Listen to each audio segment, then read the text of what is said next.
Now, let's continue with the story of Pedron ANTRAX. I believe he is the most famous of the three because of the corrido that became so well known, which carries his name and was performed by Tito Torbellino, among others. Pedron, whose full name was Pedro Valenzuela Mesa. He was the oldest of those involved, from the town of Lo de Silva, somewhat near Tamazula, Durango, perhaps about 2 hours away. This person, as I mentioned, was one of the most well-known of the Anthrax, because everyone wanted to have him with them. They always wanted to take him to parties and gatherings because Pedron was a character. When he was there, laughter was guaranteed. Here, I'll show you a video of Pedron driving.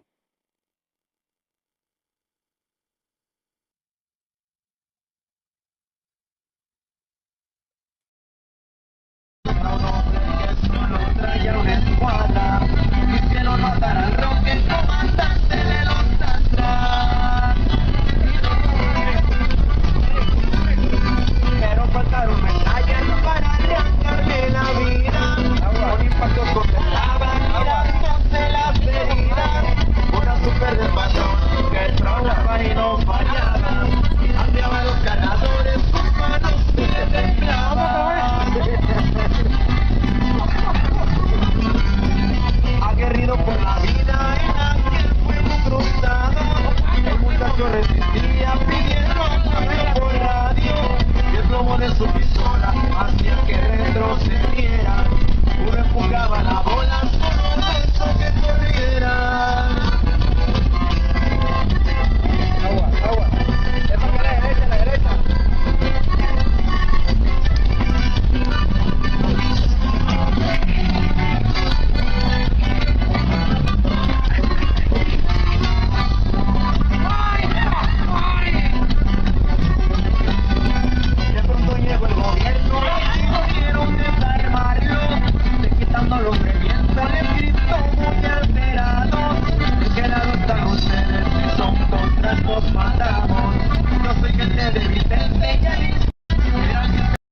Well, friends, as I told you, Pedron was quite a character. He was never absent from parties and always caused laughter. He had characteristic phrases he would say when he was drunk. But there is one that became more famous thanks to the group Triple Norte. When Pedro was cheerful or had something to show off, like that he saw people with awesome equipment or part of a song he liked or excited him, he would shout there for them to go and tell, like wanting to say, so they know what's going on, how the chain rubs. Pedron spent more time with El Chino, making people laugh, and that is why Chino gave him chains, watches, bracelets, and rings. He gifted him things in the morning to the party, and at night, Pedron would be there with his fine jewelry and his very nice ring. But that would end, because the next day when he went to play cards, he would lose it. He was a good player because whenever he lost, he would pay, and then after getting more money, he would come back for a rematch. But to be honest, there were few times he won at the game, of course. Most of the time, he had to pay. But that's part of the game. As I said at the beginning, Pedron became quite well known after his resignation thanks to the corrido performed by Tito Torbellino. But originally it was also sung by the group Triple Norte. The famous corrido begins by saying, "I had won everything in life, but now I got the losing one." This verse became quite famous, to the point that it turned into a argot in Sinaloa, in several social circles in Sinaloa. If you say, "Me tocó la de Pedron," it means you're referring to having lost or things not going well for you. For example, if you're at a dance or a club and tell your friends, "I'll go ask that girl for her number." And when you go and you come, you just say, I got the Pedron one. With that, your friends know the mission was a failure and you didn't get the number. Thank God that didn't happen to me. Where I set my sights, I hit the target. But well, That's another topic. Another way to say the phrase could be if you are working on something and it went poorly, whether you got fired from the job or lost a job just by saying I got the Pedrons, they already know it went badly for you. The phrase is good for giving bad news. It's with some humor to soften it a bit. The CORRIDO then tells us that he was around in the times of Xavier Torres, and to ask the old man if I backed out. That's quite obvious. It tells us he was with Xavier Torres. The Torres and the Mesa had been together for years. In the next verse it says, "Thank you for being my cousin Santiago, the manliest man I ever knew. Do you remember when you lived in the mountains, the one who got you into trouble, but fought for you?" Well, the person the CORRIDO refers to is Santiago Meza. And here it's worth clarifying that many have been confused because this man has a namesake who worked in Baja California, as there was another character there known as the Pozolero, who gained a lot of fame for his way of cooking and what he cooked. But please do not be confused. The Santiago Mesa I am talking about is a completely different person. He is an upright man, old-fashioned. He has quite a few very good corridos, one that I like a lot with Fidel Rueda and another with Los Canelos de Durango. But I won't go into much detail about him because this character is not part of today's story.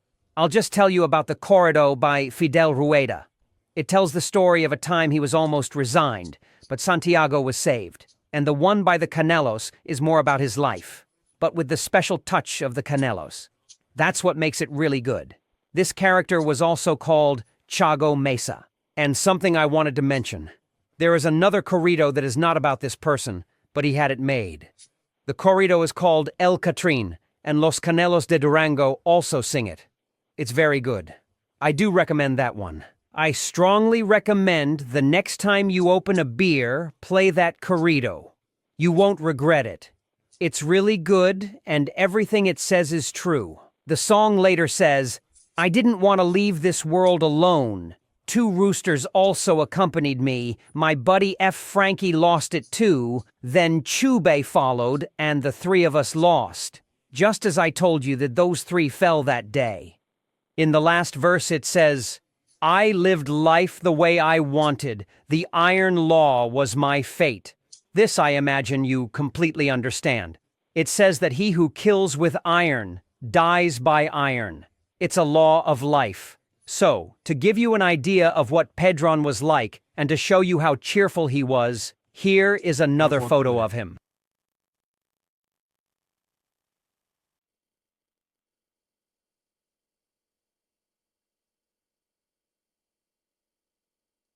Here we can see Pedro, although, as they say, the people were good at having fun and liked to party. I show you this picture, of course, with a lot of respect. But to show you that they could have a lot of fun in those days messing around with the Pedron. At the time of the resignation, Pedron was identified as Pedro Valenzuela Mesa, 43 years old, a resident of the Vista Hermosa neighborhood and on La 10 de Mayo. And they said he was a farmer by trade, but they also said he had a criminal record, and that there were records of 2 arrests for him. One in December of 1992 for resignations, and another in October of 1998 for the illegal sale and distribution of alcoholic beverages. And, well, friends, after all this introduction about the characters, now to what we came for. Let's decipher word by word of this famous ballad called The Last Battle, remembering that the main character they sing about is Chubby. And since he is the main figure in this corrido, we are going to read it to understand it better. We will go by stanzas, and the first stanza goes like this. The first verse goes like this. I had a very hard life. My school was rough school of the streets. For the first and second, in case you have doubts, you can ask me. We've talked a little about this of how Chuve was born in a house unrelated to Okran, on 2nd Street of the Las Huertas neighborhood. The second verse goes, "The path is very narrow, enemies and partners, that's where I wandered. I say it in a few words, I was one of the ANTRAX. They called me El Chuvi." It tells us how difficult it is to navigate the world of the Okran, where it is very dangerous to move around, and introduces the character. Between cards and beer, sitting at the table, he was very calm, but wearing the vest, the badge of war, he was very different. Challenging the fear factor, like a bird in the fire, he passed without getting burned. Chino cries inconsolably, Mayito and Cheo and your compadre Javi. In this verse, they imply he was brave and mention how important he was to the organization, mentioning several characters. And the last one mentioned, Javi, refers to Javi 23, another important member of the ANTRAX. The virus went into action. The fire detonated, but it was too late. The first was Pedron. Then fell the Chuve and also Frankie. Here it seems to suggest that a confrontation occurred, but we will talk about that later. It also mentions his companions who fell that day. Gunpowder he carries in his hands. They never trembled with each shot. But between the fire and glory, my pistol lost the last battle. In my blood, I carry rage. If they were from the ANTRAX, they should have been respected. They want to tarnish their memory with false stories to disguise them. Here, this part is important to clarify. The part about wanting to tarnish their memory with false stories is said because when this event happened, the military who carried it out lied and reported that these people were involved in Napkid. You were a personal escort, a loyal companion in good times and bad. The path was deadly, but rains of gunfire will continue. Now he tells us he was a personal escort. As I mentioned, he was an escort for Vicente and for M. Gordo. And the last verse says, but showers of bullets will continue. This refers to the corrido I mentioned that Grupo Cartel sings. I will not forget my friends, that sacrifice they made for me. I repay them with my life, and I couldn't ask for a better job. I have nothing to say about this verse. There's nothing to reveal, but it suits the composer very well. Things are very bad. I'm going to fix them with blood and lead. They were and will be my people, forever affirms El Mayito Gordo. Almost at the end of the stanza, it implies that he would be avenged, but this time, there was nothing to avenge. I think the composer took some liberty just to write this part. To my children, they can say I always wanted to hold their hand, that their father was a good man, that they write my name on an obituary. Being a bodyguard was my life. I fulfilled the mission, do not doubt that. See you in another office, down or up, says El Chuve. Well, friends, that's how the corrido of Chuve ends with his farewell. Now, let's move on to the news from that day, which I'm going to show you here.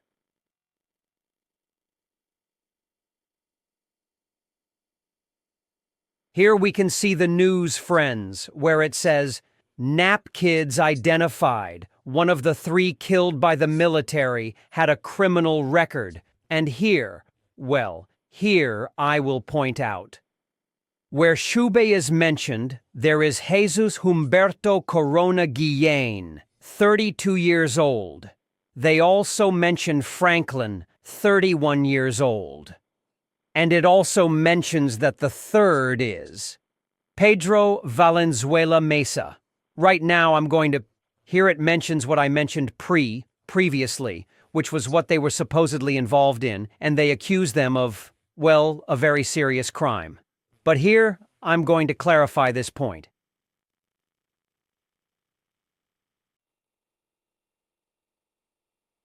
As you saw, the article starts and continues strongly, saying that they were involved in Napkid, which, as you know, is a lie. The government says that from time to time to appear like they are working. The part of the article that interests us says that the three resigned or kreints ege mordgarain.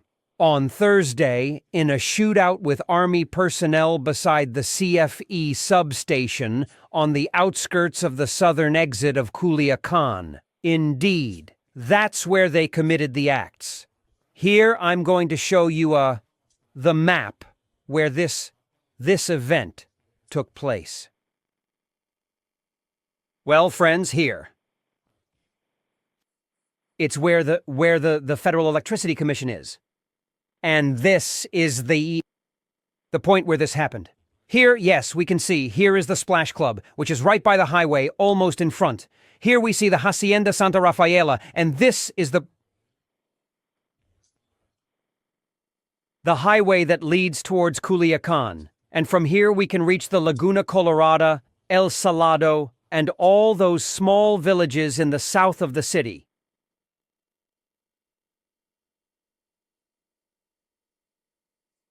Then they said this.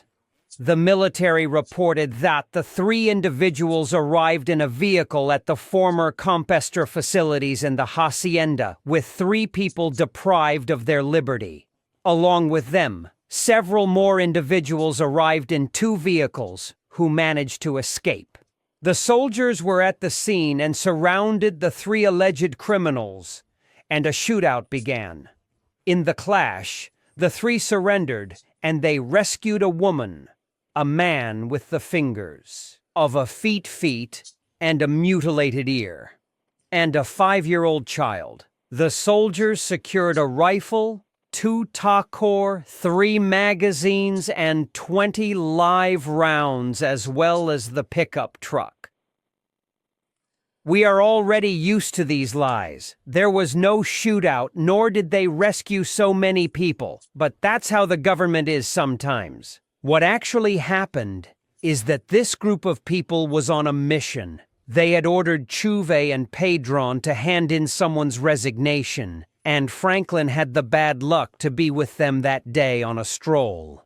So he had to accompany them on the errand. Since they had already taken the person up, they headed to the place just outside of Culiacan, as the note says, near the CFE, because they went through these paths to reach an uninhabited place so as not to bother anyone. They were driving at high speed through the paths, and eventually they ran into a military camp. They were unaware of the military in that area, much less of the camp, and, all of a sudden, they arrived at high speed, entered the camp.